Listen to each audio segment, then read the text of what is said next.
Good morning, students. Myself, Noraisha, Entrepreneurship Development Program. So, here we are talking on a concept suggestion to make EDP successful.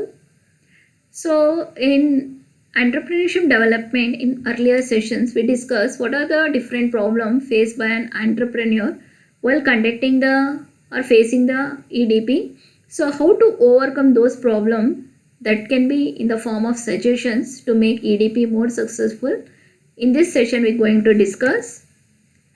The first is it is emphasis on stimulating, supporting, and sustaining activities. A stimulating activities includes entrepreneurial education, publicity of the entrepreneurial facility. A stimulating and the motivating activities. So here entrepreneur ಏನು ಮಾಡಬೇಕು, ಅವ್ರದ್ದು ಒಂದು ಪ್ರಾಜೆಕ್ಟ್ನ ಯಾವ ಥರ viable ಆಗಿ prepare ಮಾಡಬೇಕು, ಆಮೇಲೆ ಯಾವ ಥರ ಅವ್ರಿಗೆ ಒಂದು ಒಳ್ಳೆ ಮೋಟಿವೇಶನ್ ಟ್ರೈನಿಂಗ್ ಕೊಡಬೇಕು, ದೆನ್ ಎ ಕಾಮನ್ ಪ್ಲ್ಯಾಟ್ಫಾರ್ಮ್ ಕೊಡಬೇಕು ಎಂಟರ್ಪ್ರಿನ್ಯೂರ್ಸ್ಗೆ. ಅವರು ಆ ಪ್ಲ್ಯಾಟ್ಫಾರ್ಮ್ನಲ್ಲಿ ಏನು ಮಾಡ್ಬೋದು, ಅವ್ರ ಪ್ರಾಬ್ಲಮ್ನ ಶೇರ್ ಮಾಡ್ಬೋದು, ಅವ್ರ ಎಕ್ಸ್ಪೀರಿಯನ್ಸ್ನ ಶೇರ್ ಮಾಡ್ಬೋದು, ಆ ಸಕ್ಸಸ್ ಸ್ಟೋರಿನ ಶೇರ್ ಮಾಡ್ಬೋದು. ಸೊ ಇದರ ಮೇಲೆ ಫೋಕಸ್ ಮಾಡಬೇಕಾಗುತ್ತೆ EDP. So EDP should focus on stimulating activities. The next is supporting activities. Supporting activities involve the various forms of supporting provided to the potential entrepreneurs for setting up and running of their units, such as registration, fund mobilization, license, tax relief, incentives, management consultancy services. So stimulating ಜೊತೆಗೆ supporting activities ಕೊಡಬೇಕು. For example ಒಂದು potential entrepreneurs ಒಂದು business start ಮಾಡಬೇಕು, setup ಮಾಡಬೇಕು ಅಂದರೆ registration formality ಏನು, ಯಾವ ಥರ ಫಂಡ್ ತೊಗೋಬೇಕು, ಟ್ಯಾಕ್ಸ್ ಹಾಲಿಡೇಸ್ ಏನಿದೆ, ಲೈಸೆನ್ಸಿಂಗ್ ಏನಿದೆ, ಇನ್ಸೆಂಟಿವ್ಸ್ ಹೇಗಿದೆ, ಇವೆಲ್ಲ ಅವ್ರಿಗೆ EDPನಲ್ಲೇ ಹೇಳ್ಕೊಡ್ಬೇಕಾಗುತ್ತೆ. ಸಸ್ಟೈನಿಂಗ್ ಆ್ಯಕ್ಟಿವಿಟಿ, ಯಾವ ಥರ ಅವ್ರ ಬಿಸ್ನೆಸ್ನ ಎಕ್ಸ್ಪ್ಯಾನ್ಷನ್ ಮಾಡ್ಬೋದು, ಯಾವ ಥರ ಅವ್ರ ಬಿಸ್ನೆಸ್ನ ಡೈವರ್ಸಿಫಿಕೇಷನ್ ಮಾಡ್ಬೋದು, ಯಾವ ಥರ ಅವ್ರ ಬಿಸ್ನೆಸ್ನ ಇನ್ನೂ ಚೆನ್ನಾಗಿ ಮಾಡರ್ನೈಸೇಷನ್ ಮಾಡಿ ಒಂದು ಕ್ವಾಲಿಟಿ ಕಂಟ್ರೋಲ್ ತರ್ಬೋದು, ಇವೆಲ್ಲ EDPನಲ್ಲೇ emphasis ಮಾಡಬೇಕಾಗುತ್ತೆ. Stimulating activities, supporting activities and sustaining activities. So the next suggestion is designing of a viable project. It is important to develop an achievement motivation among the prospective entrepreneurs. So entrepreneurs ಗೆ ಒಂದು ಒಳ್ಳೆ training ಕೊಡಬೇಕು, ಒಳ್ಳೆ environment ಕೊಟ್ಟರೆ ಅವ್ರು ಏನಾಗ್ತಾರೆ, ಒಂದು ಒಳ್ಳೆ ಟ್ರೈನ್ ಆದಮೇಲೆ ಅವ್ರ idea should be converted into realities. So ಅವ್ರು ಏನು ಅಂದ್ಕೊಂಡಿರ್ತಾರೆ ಅವ್ರು EDPನಲ್ಲಿ ಅವ್ರಿಗೆ ಹೇಳ್ಕೊಡ್ಬೇಕು ಯಾವ ಥರ how they can bring their ideas into the realities. Suppose they have very good creative arts, ತುಂಬ ಚೆನ್ನಾಗಿ ಪೇಂಟಿಂಗ್ ಮಾಡ್ತಾರೆ, ಯಾವ ಥರ ಆ ಪೇಂಟಿಂಗ್ನ ಅವ್ರ ಬಿಸ್ನೆಸ್ಗೆ ಕನ್ವರ್ಟ್ ಮಾಡಿ ಒಂದು ರಿಯಾಲಿಟಿಗೆ ಮಾಡಬೇಕು. So that should be done. The next is they should focus on achievement motivation. So EDPನಲ್ಲ ಅವ್ರಿಗೆ ಟ್ರೈನಿಂಗ್ ಮಾಡಿ ಅವ್ರಿಗೆ ಯಾವ ಥರ ಒಳ್ಳೆ ಅಟ್ಮಾಸ್ಫಿಯರ್ ಕೊಟ್ಟರೆ ಅವ್ರು ಇನ್ನೂ ಚೆನ್ನಾಗಿ ಅವ್ರು ಮೋಟಿವೇಟ್ ಆಗಿ ಇನ್ನೂ ಚೆನ್ನಾಗಿ ಅವರು ಅವ್ರನ್ನ ಅಚೀವ್ಮೆಂಟ್ಸ್ ಮಾಡ್ಕೋಬೋದು. ಓಕೆ, ಅವರು ಹೈ ಲೆವೆಲ್ ಟಾರ್ಗೆಟ್ಸ್ನ ಸೆಟ್ ಮಾಡಿ ಅದನ್ನು ಅಚೀವ್ ಮಾಡೋಕ್ಕೆ ಅವ್ರಿಗೆ EDPನಲ್ಲೇ ಒಂದು ದಾರಿ ತೋರಿಸ್ಬೇಕು, ಇನಿಷಿಯೇಟಿವ್ ಕೊಡಬೇಕು, ಒಂದು ಮೋಟಿವೇಶನ್ ಕೊಡಬೇಕು. ಅವಾಗ ಅವ್ರು ಏನು ಮಾಡ್ತಾರೆ, they dream high. Okay, the dream high and they convert their dreams into realities. Next is selection of the trainees.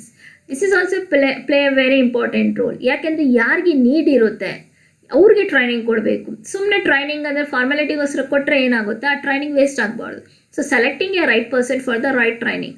So ಅವ್ರಿಗೆ ಫಸ್ಟ್ ಒಂದು ಎಕ್ಸಾಮ್ ಕಂಡಕ್ಟ್ ಮಾಡಬೇಕು, ಒಂದು ಟೆಸ್ಟ್ ಕಂಡಕ್ಟ್ ಮಾಡಬೇಕು, ಯಾರು ತುಂಬ ಇಂಟ್ರೆಸ್ಟೆಡ್ ಇರ್ತಾರೆ ಅವ್ರಿಗೆ ಟ್ರೈನಿಂಗ್ ಕೊಡಬೇಕು. So especially the training should be given for educated unemployed should be selected on priority basis. So ಯಾರು ತುಂಬ ಚೆನ್ನಾಗಿ ಓದಿರ್ತಾರೆ ಬಟ್ ಅವ್ರ ಹತ್ರ ಜಾಬ್ ಇರಲ್ಲ, for example graduates and post graduate students, okay, ಅವ್ರು BCom ಮಾಡಿರ್ತಾರೆ, MCom ಮಾಡಿರ್ತಾರೆ, BA ಮಾಡಿರ್ತಾರೆ, BSc ಮಾಡಿರ್ತಾರೆ, ಬಟ್ ಅವ್ರ ಹತ್ರ ಸೆಲ್ಫ್ ಎಂಪ್ಲಾಯ್ಮೆಂಟ್ ಮಾಡೋಕ್ಕೆ ಅವಕಾಶ ಬೇಕಾಗುತ್ತೆ. ಅವ್ರಿಗೆ ಅವ್ರ ಹತ್ರ ಜಾಬ್ ಇರಲ್ಲ, ಅವ್ರಿಗೆ ಏನು ಮಾಡಬೇಕು, EDPನಲ್ಲಿ ಅವ್ರು ಯಾವ ಥರ ಅವ್ರು ಸೆಲ್ಫ್ ಎಂಪ್ಲಾಯ್ಮೆಂಟ್ ಮಾಡೋಕ್ಕೆ, ಯಾವ ಥರ ಅವ್ರು ಆಂಟ್ರಪ್ರಿನ್ಯೂರ್ ಆಗೋಕ್ಕೆ ಏನೇನು ಅವ್ರಿಗೆ ಅವಕಾಶ ಇದೆ, ಏನೇನು ಫೆಸಿಲಿಟಿ ಇದೆ ಅದನ್ನು ಹೇಳ್ಕೊಡ್ಬೇಕಾಗುತ್ತೆ. Next requirement is training of the trainers. So because trainer play very important role.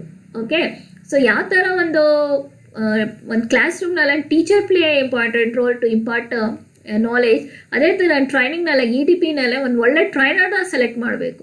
So first ಟ್ರೈನರ್ಗೆ ಟ್ರೈನಿಂಗ್ ಕೊಡಬೇಕು. So success of the EDP depends on the abilities and experience of a trainers. So ಟ್ರೈನರ್ಸ್ಗೆ first ಟ್ರೈನರ್ಸ್ಗೆ ಏನು ಮಾಡಬೇಕು, ಒಂದು training ಕೊಡಬೇಕು. ಯಾವ ಥರ ಒಂದು EDPನಲ್ಲಿ ಅವರು ಏನೇನು ಕಾನ್ಸೆಪ್ಟ್ಸ್ನ ಕವರ್ ಮಾಡಬೇಕು, ಯಾವ ಥರ ಆಂಟ್ರಪ್ರಿನ್ಯೂರ್ನ ಸಕ್ಸಸ್ ಸ್ಟೋರಿ ಹೇಳ್ಬೋದು, ಒಂದು ಎಕ್ಸಸೈಸ್ ಮಾಡ್ತಾರೆ, ಆಮೇಲೆ ಅವ್ರಿಗೆ ಒಂದು ಪ್ರಾಕ್ಟಿಕಲ್ ಓರಿಯೆಂಟೆಡ್ ಒಂದು ಇಂಡಸ್ಟ್ರಿಯಲ್ ವಿಸಿಟ್ ಕರ್ಕೊಂಡು ಹೋಗ್ತಾರೆ, ಒಂದು ಪ್ಲ್ಯಾಂಟ್ ವಿಸಿಟ್ ಕರ್ಕೊಂಡು ಹೋಗ್ತಾರೆ. ಸೊ ಅವ್ರನ್ನ ಫಸ್ಟ್ ಟ್ರೈನರ್ಸ್ನ ಟ್ರೈನಿಂಗ್ ಮಾಡಿ ಟ್ರೈನರ್ಸ್ನ ಕರೆಕ್ಟಾಗಿ ಅವ್ರ ಡೈರೆಕ್ಷನ್ನಲ್ಲಿ ಅವರು ಟ್ರೈನಿಂಗ್ ಕೊಟ್ಟರೆ ಅವಾಗ ಡೆಫಿನೆಟಾಗಿ EDP ಸಕ್ಸಸ್ ಆಗುತ್ತೆ. The next is organizing a part-time programs.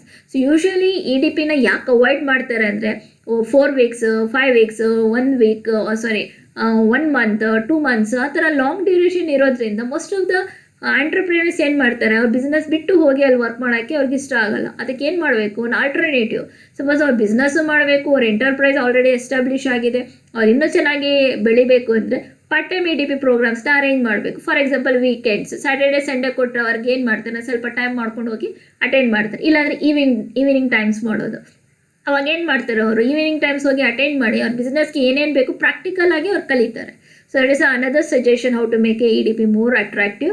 The last one is duration of the EDP. Usually duration 4 to 6 weeks ಇರುತ್ತೆ. That is not enough, especially first generation ಆಂಟ್ರಪ್ರಿನರ್ಸ್ಗೆ.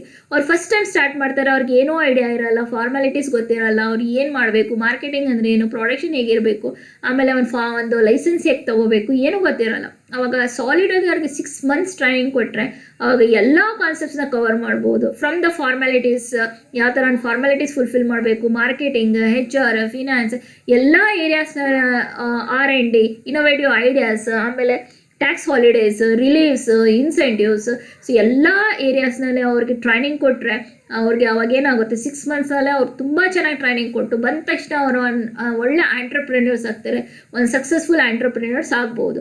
So this are the different suggestions what we can have to make the EDP more attractive. So we can conclude that these suggestions can be adapted to make the EDP more successful in India, because EDP is very essential.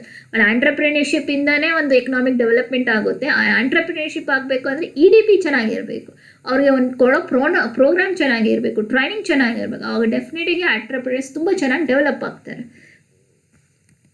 So these are some of the references you can refer: Vasant Desai, Entrepreneurship Development, Himalaya Publishing House; CSV Murthy, Entrepreneurship Development, Himalaya Publishing House; www.publishyourarticle.net.